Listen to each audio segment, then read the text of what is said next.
পুনর্বার আস্থা অর্জনের জন্য আইপ্যাক এজেন্সিকে কাজে লাগিয়ে সাম্প্রদায়িক বিভাজনের রাজনীতি করছে বাংলার শাসক দল। কারণ এছাড়া তাদের কোনো গতি নাই।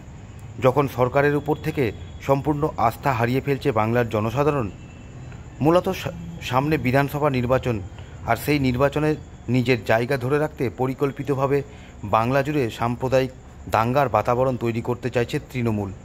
সম্প্রতি রাজ্যের একাধিক জায়গায় ঘটে যাওয়া সাম্প্রদায়িক দাঙ্গা বিষয়ে মূলত রাজ্য সরকারের বিরুদ্ধে এই মন্তব্য করলেন কংগ্রেস নেতা অধীর রঞ্জন চৌধুরী।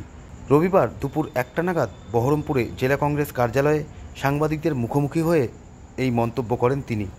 আমি এই ফাঁকে আরেকটা কথা বলছি সাংবাদিক জগৎকে, এই যে যত জায়গায় দাঙ্গা হচ্ছে বা দাঙ্গা হওয়ার পরিস্থিতি তৈরি হচ্ছে, জেনে রাখবেন সমস্ত কিছুর পিছনে তৃণমূল পার্টি যাদেরকে এনগেজ করেছে তারা যে তৃণমূলের আইপ্যাক নামক সংগঠন, আইপ্যাক নামক এজেন্সি।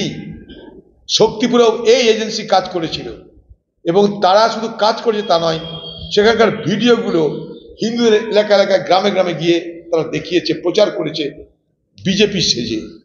এবং আজকে যে বাংলায় সাম্প্রদায়িক বিভাজনের বাতাবরণ তৈরি হচ্ছে, সেখানটা কিন্তু আইপ্যাকের একটা ভূমিকা ধীরে ধীরে স্পষ্ট হচ্ছে।